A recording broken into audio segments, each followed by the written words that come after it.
Do'stlar, bugun biz pul dunyosiga qiziqarli sayohat qilamiz. Har birimiz bir marotaba bo'lsa ham o'zimizga shunday savol berganmiz. Aslida pul nima uchun kerak? Tasavvur qiling, sizga olma kerak, lekin sizda faqat deylik nok bor. Siz nok izlayotgan va olmasi bor shaxsni topishingiz lozim. Bu jarayon barter deb nomlanadi. Qadimda odamlar shu usul bilan tovarlarni ayirboshlab, o'zlariga zarur bo'lgan narsalarni qo'lga kiritardilar. Bu uzoq vaqt talab etuvchi murakkab jarayon bo'lib, har doim ham kerakli narsalarni olish imkoniyatini bermas edi. Shunda pul paydo bo'ldi. U barter bilan bog'liq barcha muammolarni hal qildi.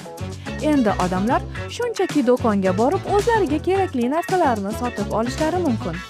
Ammo pul faqatgina xaridlar uchun emas, balki uy-joy, elektr ta'minoti va hattoki internet uchun ham to'lovlarni amalga oshirishda ko'maklashadi. Lekin bor pulingizni birdaniga sarflashingiz unchalik zo'r fikr emas. Yaxshisi, bir qismini kelajak uchun tejab qo'ygani ma'qul. Pul yig'ish ajoyib qobiliyat.